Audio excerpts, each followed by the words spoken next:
It is Good Shepherd Sunday. Thank you to the Lutherans for giving us the fourth Sunday of Easter. This is a day that's celebrated throughout Lutheran Christianity. It's not really a UCC thing, a Methodist thing, an Episcopal thing, a Catholic thing, but as the result, all major Christian denominations use Good Shepherd passages on the fourth Sunday of Easter. So if you like Good Shepherd imagery, thank you, Lutherans. The scriptures tell us today that the Good Shepherd cares for the sheep. And that the hired hand is not the shepherd. When the wolves come, the scripture says, the hired hand runs away. Why? Because the sheep don't matter to him. He's just in it for the job. That's not the version we read today, but I loved the phrase and the play on words that was used there from the Greek, and so I looked at a couple of different scriptures, and I believe it's Peterson's translation, which is more of a paraphrase than a literalism of the Greek, so I wouldn't use it for study, but every once in a while, Peterson uses a phrase that's just really poignant because it gets the point across great. And the point he says is this: the sheep don't matter to him. Why? Because he's just in it for the job. I don't think it gets a whole lot plainer than that. The Good Shepherd literally lays down his life for the sheep. Now, we often think about that in terms of the death of Christ, but in a shepherd's position, it is literally laying down one's life, not necessarily dying, but literally putting oneself between the sheep and their danger. In this case, they talk about wolves. I don't know if you've ever had to fight off a pack of angry, hungry wolves. I have not. I suspect it's probably not the best thing you'd ever do with your time. Shepherds care for the sheep. They tend, they nurture, they watch over, and they protect. Shepherds are often seen as the ones who go ahead of the sheep. I've told you this story before, but it was probably 6 or 8 years ago now, so pretend you've not heard it before. There's supposedly a true story of a man who saw a shepherd and his sheep, but the shepherd was particularly careless because the shepherd was just walking along ahead of the sheep, and he's just playing with the dirt, and he's like not doing a whole lot, and the shepherd's just sort of kicking the dirt and not paying much attention to the sheep who are behind him. As the man got closer and realized how infuriated he was becoming with this shepherd because he wasn't paying any attention to his job, he realized what the man was doing was walking ahead of the most vulnerable of the little lambs. And with his feet, he was filling in the little divots and cracks in the road to make sure that their fragile little legs wouldn't get harmed. What he was doing was actually being the most caring he could be for the most vulnerable of the lambs in their midst. Shepherds not only tend and nurture. We have a Good Shepherd room right behind here at Grace Church, and there's a big picture on the wall of Jesus with the sheep. The Good Shepherd holding a lamb around his shoulders. Many of us have a picture like that maybe in our homes. We've certainly mostly all seen it in that room. But one of the commentaries that I read this week pointed out that shepherds also fight and defend. Shepherds do have to get between sheep and wolves, but one of the things I didn't think of is that this is also an area, if you read the book of Daniel, that has lions. Lions think sheep are just a delicious appetizer. Not only do you have to defend against the sheep, against the wolves, you also have to defend a little bit against the lions as well, and other things that come up against the sheep.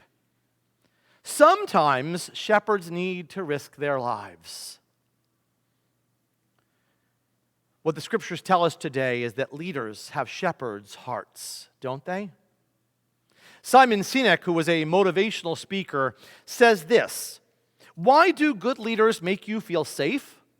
Good leaders make you feel safe because they're willing to make sacrifices for the people rather than sacrificing their people to save themselves.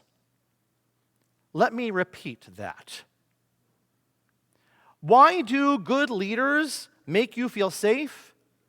Because they're willing to make sacrifices for the people rather than sacrifice the people for themselves.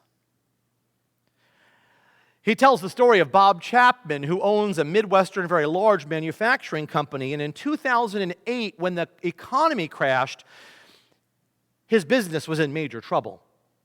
He needed to save $10 million.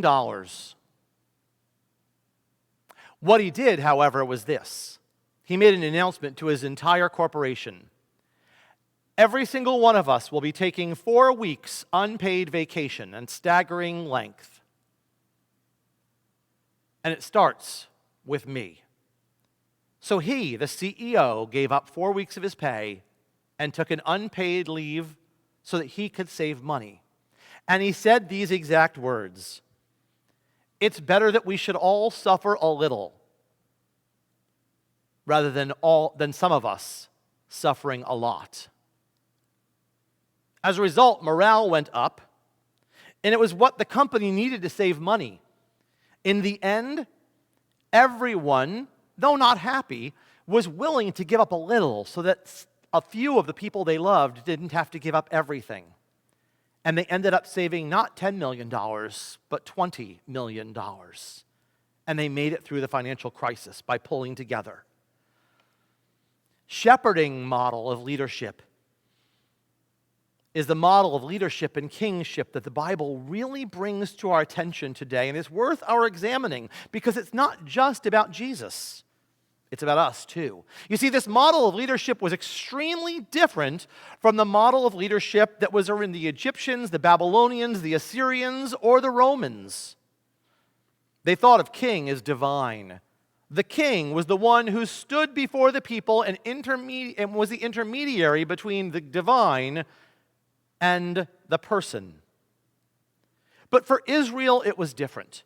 Israel saw their king as a shepherd leader with a shepherd's heart. Throughout the Old Testament, we see Ezekiel, we see Isaiah, we see the book of Kings, 1st and 2nd Kings, particularly talking about the king as shepherd leader. If you remember, where was David when he was selected to be the king of Israel? In the field watching the sheep. David was the shepherd king. You see, the Jewish people knew the model of king as shepherd, tending and protecting the people around them. That wasn't the norm for any of the societies around Israel. And sadly, I'm not sure it's the norm today for us either. We can tell when a leader is in it for their own benefits, can't we? We can tell when one of our leaders is just in it for themselves because they really don't care about the people anymore. This is not political. This is not Democrat or Republican. This is not Trump or Biden. But to be honest, I think many of us have just gotten sick of noticing that they don't care anymore and that it's all about padding their own pockets and profiting their own futures. And we get kind of tired of it. The scriptures are really clear. Good leaders care about the sheep, and good leaders are shepherd leaders. They're those we trust to protect us and defend us from that which would harm us, because that's what godly leaders do. And those are leaders in our government, but make no mistake, it's leaders in our churches. It's leaders in our families, moms and dads. It's leaders in our schools, principals and administrators and teachers. It's leaders in our community. It's leaders. I have dramatic music in the background. Isn't that wonderful? It's like that moment in the soap opera, isn't it? It's wonderful. Thank you. I liked it. Keep playing. Okay? I was going to start preaching. I thought Jonas was playing something there. You see, it's not just about the leaders at our national level. It's about how we are leaders in our community, at our Kiwanis, or our Rotary, or our job, or our home, or even here in leadership at Grace Church. You see, godly leaders have shepherds' hearts. They work to gain the trust of the sheep. The sheep, in turn, can trust the voice of their leaders in whatever setting we're in. Why? Because they know their word is good, and they know they have the best interest of the people at heart. They know it's not just a job. They know that it's their calling. Godly leaders nurture the sheep. They have the best interest of the sheep in mind. They make sure the sheep have everything they need to be who the sheep need to be safely and securely. Godly leaders protect and they defend the sheep, even at times taking bold stands between the sheep and those things that might cause them harm. Good leaders, good pastors, good bosses, good administrators, good parents, they take a stand against those things that cause a threat to those who are under their care. There's a reason why sometimes mothers are called mama bears, and daddies are really no different.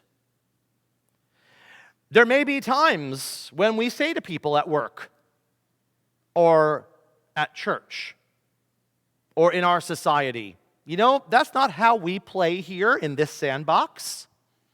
You're welcome in our sandbox. We'd love to have you here. But if you're going to be the one who insists on throwing sand in everyone else's eye just to get attention, guess what? There are other sandboxes you're welcome to play in. The Baptists have a sandbox. The Episcopalians have a sandbox. The Lutherans have. You are welcome in any of their sandboxes, but as long as you're going to throw sand in everybody else's eye, you're not welcome here. Because it's a point at which good leaders have to protect those they love. Good parents do this too, don't they? How many times have you said to your child, I know I have to mine, I love you, but I also love your little sister, and I would never let anyone treat you this way, so I can't let you treat them this way either. This isn't how we behave. It's just not the same because I love you. We are called by today's scriptures to be leaders. The Good Shepherd is not just about Jesus. It's about Jesus as prototype of what leadership in the church looks like, but it's also a prototype of what leadership in our community and in our world looks like. And it doesn't matter whether it's the church or home or work or in our child or grandchild's baseball club or soccer club or at our Kiwanis or our Rotary. How we lead says much about how we see ourselves and about how much we see and respect and love and care for the ones we're called to nurture and tend. Effective leaders take their clues from the Good Shepherd. It's a voice they recognize because they know it's true. It's a voice they trust because they know that their shepherds care about them. It's a voice that will do everything to further the best interest of the people they care for. And it's a voice that stands up against things that threaten, to harm, to abuse, and to alienate. On this Good Shepherd Sunday, it's not just about Jesus. It's a reminder that in the Good Shepherd, we see that good leaders are shepherd leaders. They're leaders with a caring and trustful heart. Amen.